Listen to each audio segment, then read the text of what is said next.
Assalamualaikum warahmatullahi wabarakatuh. Baik teman-teman, di sini saya akan menjelaskan sedikit mengenai topologi yang akan kita kerjakan hari ini. Nah, kebetulan di sini saya mempunyai IP internet dengan gateway atau dengan IP 192.168.29.1 yang akan terhubung menuju router saya menggunakan kabel UTV menuju Ethernet 1 dengan IP. Sebenarnya kita menggunakan IP itu bebas. IP hostnya di sini saya menggunakan IP hostnya 27. Jadi untuk Ethernet 1 saya menggunakan IP 192.168.29.27. Jangan lupa kita harus menggunakan /24. Kenapa? Supaya agar IP kita termasuk ke dalam kelompok itu. Nah, setelah itu saya ingin menyambungkan kembali router saya menuju laptop saya.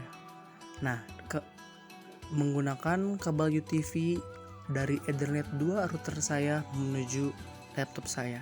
Nah, untuk Ethernet 2 kita bebas menggunakan IP berapapun itu. Tapi di sini saya menggunakan contoh IP 192.168.27.1.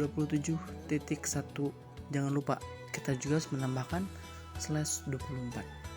Nah, jangan lupa untuk setup IP komputer di laptop kita menggunakan IP Ethernet 2 tadi.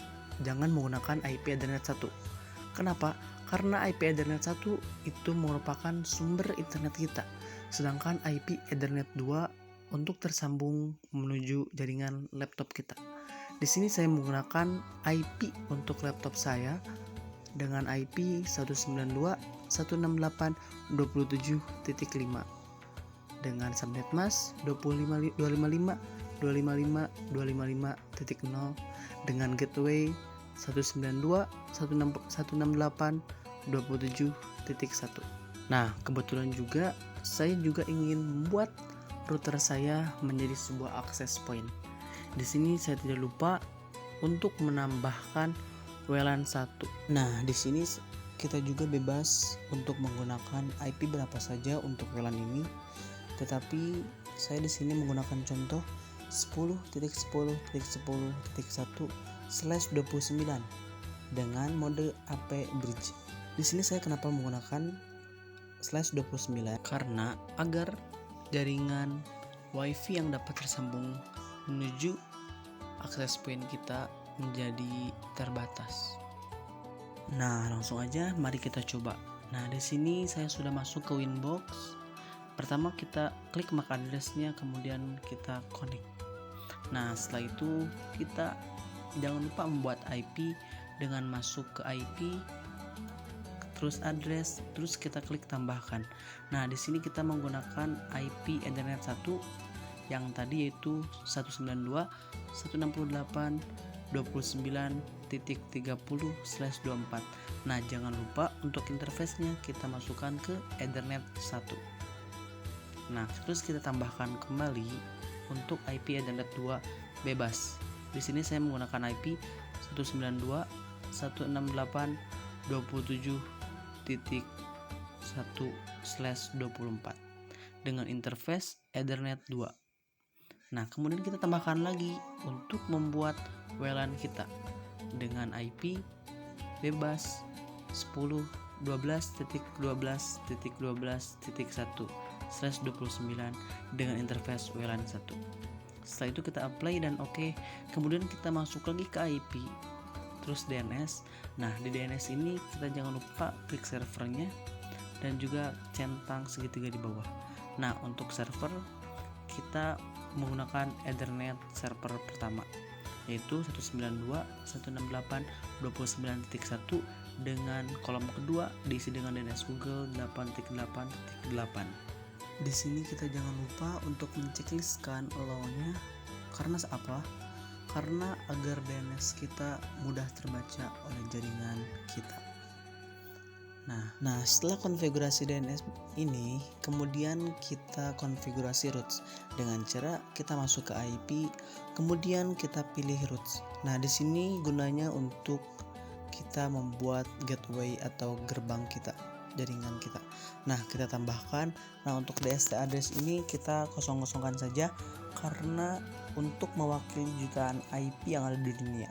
Kemudian untuk gateway ini kita isi dengan IP sumber internet kita yang Ethernet 1, yaitu 192.168.29.1. Jangan lupa kita apply-kan, terus kita oke. Nah, setelah ini kita jangan lupa untuk setting firewallnya dengan cara kita masuk IP, kemudian klik firewall. Nah, di NAT ini kita tambahkan. Nah, untuk action kita ganti modenya ke masquerade. Kenapa? Karena agar internet kita saling terhubung. Nah, setelah itu kita klik general. Nah, di sini kita out interface-nya atau keluaran internet kita ganti ke internet pertama. Karena apa? Itu merupakan sumber internet kita. Setelah itu kita apply dan oke. Nah, setelah ini kita jangan lupa untuk mengecek keberhasilan kita dengan cara kita klik neo terminal, kemudian ketik ping 8, tik 8, tik 8, tik 8. Nah, di sini saya sudah TTL, artinya sudah berhasil. Kemudian kita masuk ke wireless security profile.